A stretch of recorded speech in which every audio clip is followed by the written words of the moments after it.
Hare Krishna, dear devotees, and welcome to today's session. How are you doing? I pray that all is well with you and your families at this time. So as we're becoming students of life, studying how it works, how we've been misunderstood from the paradigm that we're living in right now, that's teaching us that everything is permanent, that if you desire it, you can always be happy. This is not a practical application to the process of life, because we see by having that outlook on life, when it comes to reality, we have a whole different experience, right? We have a whole different experience, that whatever we've learnt about life, when we apply it practically to the world, we see it disappoints us, it hurts us, it creates pain and anxiety. And then we left confused, because this is what we were taught, that in this situation you should do this, and in that situation you should do that. But when we try to apply it practically, it doesn't work out. And then it makes us feel even worse, because now the blame becomes our blame, that I'm the one who's not doing it right. When in fact what we were taught about life is not the way life goes. And therefore we're following the example of Arjuna, where Krishna is trying to teach him that, Arjun, you misunderstood what life is about. You misunderstood the process of life. And as a result of that, this is creating anxiety, stress, lamentation, frustration in your life right now. So in today's verse number 30, Krishna concludes his teaching about Sankhya, of analysis of the world by direct sense perception and by interpretation. So we continue today with the last verse in this theme of the soul, and it goes as follows. Dehi nityam avadhyo yani deha sarvasya bharataha tasmat sarvani bhutani na tvam sochitam maharasi. Translation: O descendant of Bharata. So again, when Krishna wants to make a very deep point to Arjuna, he makes him aware of his lineage. He makes him aware that you are coming in the Bharata dynasty. You are just not an ordinary soldier on this battlefield, Arjun. So therefore it behooves you to act according to proper knowledge, because that dynasty is known for great people. And people are acknowledged as great because of the choices they make, because of the decisions that they take about their lives, and how by those decisions, which are at many times very difficult ones, they have guided their lives into an amazing direction. It's also the last time that Krishna is telling Arjuna, Na tvam sochitam aharasi. Arjun, do not lament. How many verses now? Almost 5 or 6 verses. Krishna is ending with this point. So you can see it's a point of concern. He's really wanting Arjuna to deal with this part of lamenting. He's really wanting to understand that there is a process to overcome lamentation, and that is knowledge. Become informed of what can be done. Take those steps with courage and change your life using spiritual strength to something dynamic. So he goes on. He who dwells in the body can never be slain. Therefore you need not grieve for any living being.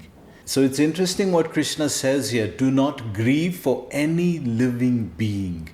So he's bringing this as a principle of life, not just as a circumstance. He's saying, Arjun, this is a principle of life, that grieving for the body, for something that's inevitably going to die, is a clear sign of lack of knowledge. And he's making him aware that you're responding in this way because this is what you was taught. You was taught that this is life. And this is how life goes, that everything is rosy, and if you work hard enough, and if you pray hard enough, and you work hard enough, then you can overcome these situations. So the problem with this understanding of life is that it doesn't make you look at yourself.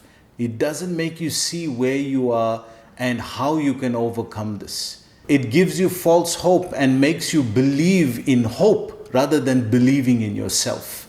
Now, believing in hope is good, but it must be followed by some action. You have to do something first then you can become hopeful. What this is telling us is just be hopeful. Just be hopeful. Just pray to God that the results are not coming. You're not praying hard enough. You pray hard enough, the results will come. So this in turn cultivates a culture of just being hopeful without any action. Just being hopeful that things are going to change, things are going to get better, without trying to address your inner self and seeing, how am I going to take this forward? Yes, I need the blessings of the Lord, but I have to move this forward myself. I have to look within and find the strength within, understanding myself from the spiritual dimension first, and then moving forward. And naturally the blessings from the spiritual dimension will come. Secondly, and more difficult, is making Arjuna aware that you are attached to only the good, Arjun. I'm sorry, but you are attached to only the good. You have not understood life in balance, that there's good and bad, and they come in different cycles. So if you're going through a bad cycle, go through it. And if you're going through a good cycle, fantastic, that's the blessing. But go through it as a cycle. Understand life works as different cycles. And once you understand this from the spiritual dimension, you'll see that everything has a built-in good and bad reason. Everything. If you just look at it, I'm sure if you look at your life, no matter how bad or whatever is happening to you right now, there's also something good you can take out of that bad situation. Something that even if it looks 90% bad, still there is 10% good that one can take out of this in some way or the other. And as you grow spiritually, you'll be able to see that you can take out 50% good and 50% bad from everything. This is the Tattvadarshi or the Dhira. He's learned to take out 50% good and 50% bad from everything in life. And if you live your life that way, then you're not attached to a cycle. And on that way, you can then become attached to the spiritual dimension, which means becoming attached to the process of life, not to the cycles of life. So Prabhupada starts the purport. The Lord now concludes the chapter of instruction on the immutable spirit soul. So we've discussed almost 18 different features of the soul, and Krishna concludes by summing it up in one word, that this atomic spark of spirit soul, ultimately, if you want to sum it up in one feature, it is unchangeable, immutable. It is immutable. So if you can remember this one point of the soul, that anything that you're experiencing, if it is changeable and it's going through change, it's not on the spiritual dimension. And if you're experiencing something or understanding something that is not changeable, then that is a spiritual experience. Then that experience is coming from the spiritual platform. In describing the immortal soul in various ways, Lord Krishna establishes that the soul is immortal and the body is temporary. So just see how Prabhupada sums up this, because in the previous point he was explaining about change and permanent. So now bringing up this point about immortality, it's something that we have that doesn't change. To be immortal means on that level there's no change. So he's describing a feature of the spiritual dimension, and at the same time, what is it that does change? It is our attachment to the cycles. If we become attached to the cycles that life is throwing at us, then by that attachment we experience pain, trauma, anxiety, fear, all these things that are disempowering. And why is that? Because we are attached to the cycles of life. We're not becoming attached to the process of life. So it's a very deep point to think about. He goes on, therefore Arjuna as a Kshatriya should not abandon his duty out of fear that his grandfather and teacher, Bhishma and Drona, will die in the battle. So this is a very deep point, that if you're going to connect the experience of the body to the experience of the soul, the most effective way to do that is through duty. Because when you duty bound, when the restless mind says no and yes and yes and no, then you can act beyond that unsteadiness which the mind gives us. So duty is a very powerful step. So duty is the next step on our journey as we are exploring the next section which comes up, which brings up the point that if I'm duty bound, then how do I act? And action in the Bhagavad Gita is called karma. So we're going to learn then how to act then. We've learned the theory, now we're going to see practically how to apply it to create steadiness in life.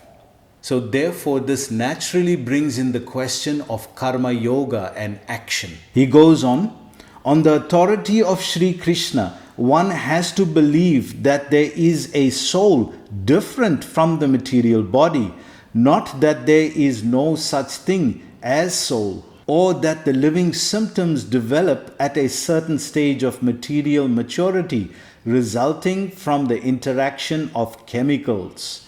So I think we proved that as well, that the chemical idea doesn't work. We've even shown scientifically, up to now, they're not able to create life in a laboratory. We give you the chemicals, you create the life. They're not able to do it up to now because it's so complex and so complicated.